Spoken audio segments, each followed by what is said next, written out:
Well, hey everybody, welcome back to the channel. Today's topic is, why do men view masculinity only negatively? Now, you might be wondering, isn't that the left view? Isn't this woke nonsense, radical feminist idea that masculinity is terrible and always toxic? Well, first of all, no, that's not what toxic masculinity means, but also that's not even the definition of negatively that I'm using right now. So in philosophy, we have things that are positive and negative. And what these refer to are things that exist for something or exist in the absence of something. So, for example, there's positive and negative freedom. You can have the freedom to do something, or you can have the freedom from something. This is why freedom itself is a murky concept, because if you balance those two averages out, there's plenty of things that you're not going to be allowed to do in order to also protect your safety, protect your freedom, right? I think I want to make another video that delves deeper into that. But as it relates to the topic at hand, there can also be positive gender identity and negative gender identity. And what's meant by this are the things that make you a certain gender or the things that make you not a certain gender. And unfortunately, for a lot of our history, masculinity is something that hasn't really been defined by its own traits. I mean, you might disagree. You might think that there's traits that you can name that are masculine, but the moment that a person exhibits a feminine trait, that disqualifies them from masculinity, as demonstrated by this obscene comment that I got. Now, I call this comment obscene for a couple of reasons. First of all, being bi wouldn't even have anything to do with masculinity, because you can be somebody attracted to men who's very masculine or not. But the other reason why it's a problem is that any honest person knows that if I walk into a room and I'm like, yeah, I'm totally feminine, they're going to think I'm making a joke or some sort of really progressive statement on the nature of gender identity. They're not going to think, yeah, that tracks with all your dripping feminine traits. So instead, this comment is cope. They didn't like the ideas in my video, so they think that the easiest thing that they can do is discredit me from being able to speak on masculinity. But how do they take away my masculinity, or try to? It's not by saying that I don't do anything this. It's by saying that I do something that fits into this other category, feminine. Now, first of all, it's totally okay for there to be overlap. I would talk in the video about how so much of masculinity is about confidence and owning yourself. And if you're constantly having the mentality that you have to avoid doing certain things, I mean, that is a slave mentality. That isn't, I'm avoiding being beat down mentality. Does not track with freedom, does not track with autonomy, does not track with strength, and I don't think it tracks with masculinity. Sorry, Andrew Tate fanboys, you're definitely not masculine. Andrew Tate probably is more masculine than you, and even he's a walking soup of contradiction. And this fear that persists to this day of doing anything that's perceived as feminine does a lot, and I mean a lot, to hold men and society back. First of all, if you doubt that what I'm saying tracks, just look at how in the progressive movement of the 70s and onward with feminists, women can now do all these things that men could do, but while looking and dressing more like men while doing it, and also while men don't do nearly the same in reverse, and even when they do, they still dress like typical men. So this has absolutely not been a balance out of the gender extremes or the gender expectation extremes. It's only been a shift. And this is an idea that's even part of patriarchy. If you go back to the early Christians, the early biblical times, they thought that men were superior, and they thought that if you were a woman and you wanted to be better, you could change yourself into a man, live your life as a man, which was obviously better, which is so funny to think about considering the modern anti-trans moral panic among Christians. But that's the way it was, and I'll link below. You can look into it. Again, I don't speak about things I'm not confident on. That one definitely happened. But now also think about something. The idea that masculinity is ruined the instant that something feminine comes into the picture. Well, as more women are able to do things that historically were male dominated, that makes men afraid to do more and more, right? Think about it. I mean, follow me for a second here, because I think you'll actually see that there might be some truth to this. Women are going to school now. Slightly more than men are going to school, higher education, whatever. Women are now, in theory, being accepted at all sorts of different job places. What are men kind of famously struggling with at the moment? Trying to go to school, trying to enter the job market. If these are things that are now being perceived as perhaps feminine, doesn't it make sense that we see kind of a plethora of young guys who are afraid to get into the workforce, afraid to do the things that their female counterparts are doing with apparent grace and ease? It's not actually easy, but they're often very organized about their lives in a way that I guess if you were to do as a man, because you see women be organized, take good notes, follow through on a long-term plan, oh, if I were to take that much care, that would make me so feminine and not masculine. But you see what you've done is you've now kneecapped yourself. Now you can't do anything because doing anything risks your masculinity because now women can do more. So this is crazy.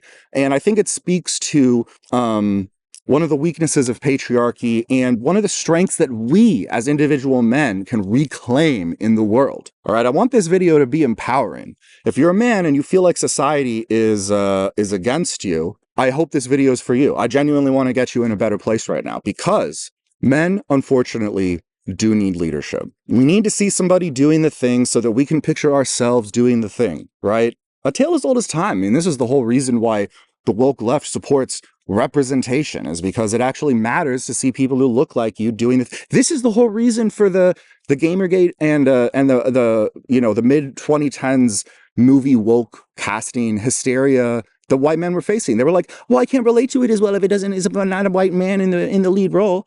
Yeah, duh. That's the whole reason for marketing. All right, whatever. We don't have to get too far into that. But what can we do instead, right? And I feel like a lot of what men hold on to as being, if anything, the active parts of masculinity have become so out of reach for different reasons. You know, like being strong. Well, in a world with steroids and tons of workout choices, I mean, there's someone way stronger than you. Does it come from a job in an economy that's squeezing all of the working class? No. The reason why masculinity was always defined in this negative way to begin with has to do with reinforcing the ideals of patriarchy. Now, stick with me for a moment if you just are hearing buzzwords and you hate it. The reason being that otherwise, anything a man does is by definition masculine. Like masculine just means like in the manner of a man, and feminine means like in the manner of a woman, right? So these things should just be like the collective commonality of like what you see from men, the collective commonality of what you see from women. But these words don't mean that the way they're used. They're used in a way that forces you to try to it forces you to have self-doubt in yourself. It forces you to have insecurities, and it forces you to feel like the only ways that you can show that you measure up are to do these things that are kind of designed to be unattainable, designed to keep you feeling kind of in the gutter. And I'm not going to say that there's entirely wrong stuff that comes from this. I mean, I certainly, when I was like growing up, I felt like a nerd. I was awkward. I was overweight, and I didn't feel like girls were necessarily attracted to me. I did get a girlfriend in high school. Can I say this without being she wasn't the hottest girl in school, right? I was with her in part because we were kind of at the same level, I guess. Is that okay to say? She's really wonderful, really smart. She's doing great things now. I don't mean any ill will against her or anything. But something did change when, at the end of college and afterwards, I got way more into being strong and way more into leaning into the masculine characteristics, and had a couple of girlfriends, and now my wife, very conventionally attractive. So I think that there's definitely truth to like some of the claims made. But what I always find when I actually talk to women who are attracted to this is that it's nice, but it's not everything. And more importantly, there has to kind of be a whole package. You know, if you have masculine traits without the feminine traits, that's not attractive, because then they can't work with you. You're not going to be able to relate to what the woman is feeling or actually like coexist together on a level of emotionality that every single human feels. Men are definitely super emotional too. I would go as far as to say, as the reason why, despite feeling like a socially awkward, overweight kid, I had a long-term girlfriend starting sophomore year of high school, is because I did have more feminine traits. I did talk more about my feelings, and I was willing to engage with someone on an intellectual level who was a woman. So this is the rub of it. This is the catch. If you think that being a man means not doing anything that's like a woman, but you're wondering why your dating life sucks or the dating life feels like it sucks generally for men, they're literally not allowing themselves access to parts of themselves that are fundamentally necessary to relate to women. I mean, relate to anybody, sure. But, men within the patriarchy coded stuff can exist together without necessarily getting into that stuff. So I want to ask you a question at this point. If you're a man and you, in theory, value masculinity and you especially associate with that traits like confidence and leadership, do you feel like it's being confident, strong leadership to be worried about that maybe one or two traits you have are going to be seen as feminine? Or does it feel a lot stronger to be able to say, yes, I have those traits too. I know that I have those traits too. I'm absolutely secure that I'm overwhelmingly traded up with the male side of things, which is where I feel comfortable. And if you don't, you can transition. That's fine too. That's how you actually have a mentally healthy psyche. That's how you actually go about your life without constantly giving off the vibe that you're so insecure and you constantly need validation that even when you're doing things that are kind of impressive, people don't want to compliment that. People don't want to engage with that because they know that you're either going to take it too far, get it into your head, or maybe try to turn it around and use it as some sort of perverse domination thing. That's what people kind of have come to expect. So this is why, you can go to the gym and work out. But again, if you have these insecurities and you're scared of all the things that are feminine, well, of course, that's not attractive, right? You've done a lot of work to look kind of impressive from a distance, but not up close. So I don't need to let this video drag on. I hope you don't think it was clickbait with the title, but I definitely want to support actively. We're not just trying to tear down masculinity and say the things that are wrong. And flip side, we're definitely not trying to tear down femininity and say that its things are wrong. We're trying to embrace the non-binary aspects of living, the aspects of our personhood. And isn't it a male trait to want to be right? I mean, men who are going about saying this and that and then feeling burned in their relationships because women literally cannot talk to them about things that they're closed off to, are they right? No, they're not right. There's a lot of things modern men are not right about.